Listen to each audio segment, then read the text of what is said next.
looking at our parts shelf, cleaned, ready to go parts on the left, parts yet to be cleaned on the right.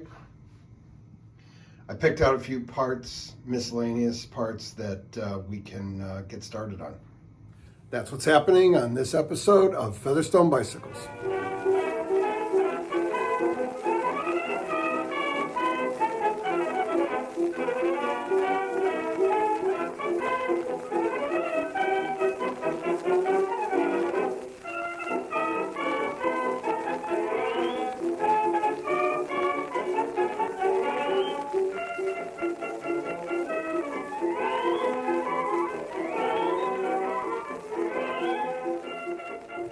One of the strange things I noticed when I was taking the bike apart back in episode 1 was that although the bottom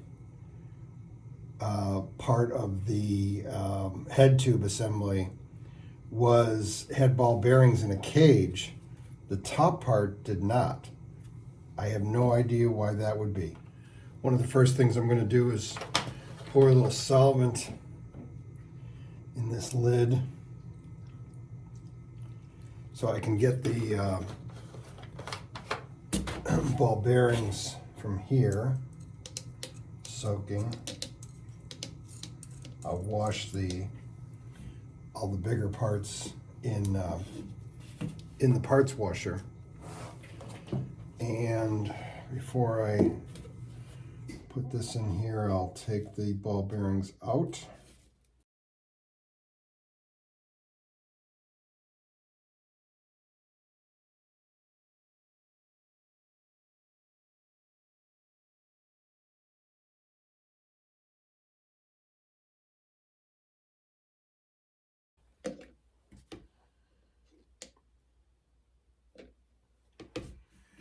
This is the first time I'm going to be using the parts washer with this full gallon of the degreaser mixed in with about 6 gallons of water. So we'll see if it works any better than it did before, meaning the degreaser, not the parts washer. Parts washer works fine.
Now that I've got the majority, if not all, of the grease off of it, I am going to hit some of these parts up on the wire wheel.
reflectors cleaned up.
Now we're going to do some dental work on the ball bearing cage.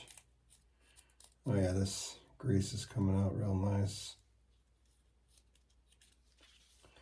I'd have to say that the degreaser from Harbor Freight, I don't know, I'm leaning towards getting a bottle of that simple green crystal that I mentioned last time or the time before that.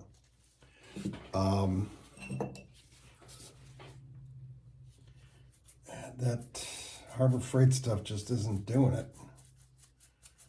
I mean, not like this Zep Fast 505 does. And if they had a concentrate of this, I would get it.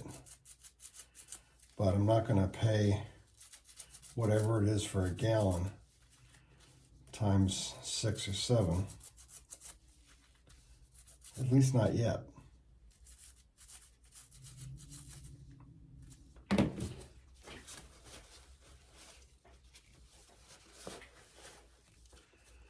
think that's looking pretty clean.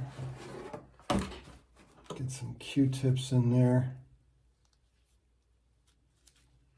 These smaller ones, cages for the head tubes, are hard to get into those little parts that are bent over that, you know, that's in between the ball bearings.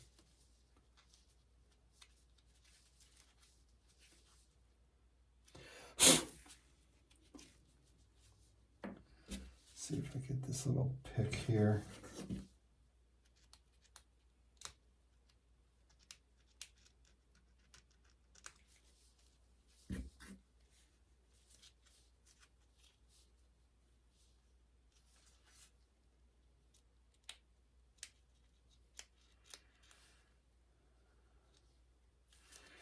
Yeah, that's pretty clean. So the only thing we have left to do, besides this little washer here, which I believe came off of the gooseneck bolt, is do all of these little ball bearings here. And I think we'll just use a magnet.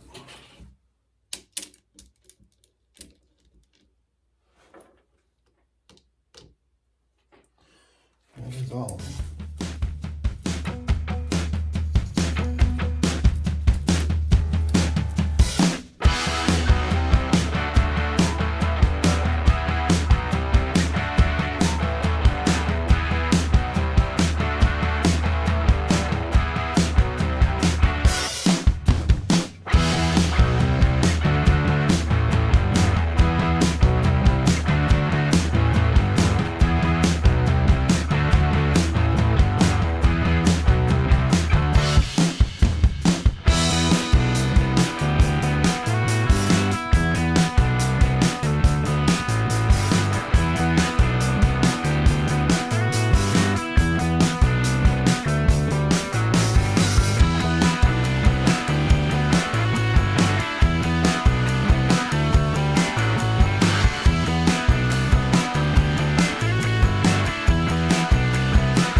We're going to leave all of the head tube stuff till the end when we put it all back together. I guess the first thing we can do here, just so we don't lose parts, is put this bolt back in kickstand, clean out the little hex head. Okay. For this, I'm going to use some Finish Line dry Teflon. There was a rust spot here where it was lodged into the wedge nut and hit it up there on the wire wheel, but could use a little extra help. That goes in here.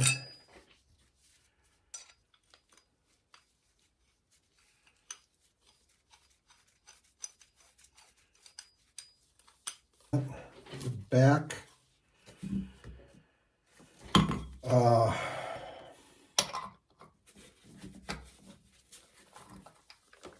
Reflector. That's his top and that's his top, so I guess it doesn't really matter.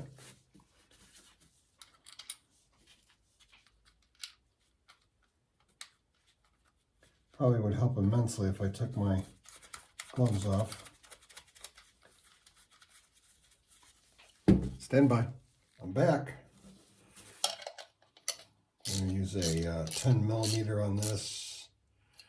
Let's get it kind of tight. You don't want to screw up that, how that that bolt has a little square, and you get it too, it's being wedged in there with the plastic. You get it too tight and it breaks the plastic or whatever, the whole thing is shot. So you don't want to do that. All right, now this must go like this. Again, two tops. So this goes on here.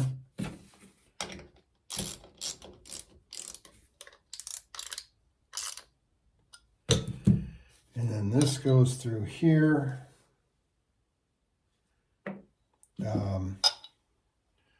Somehow through here. I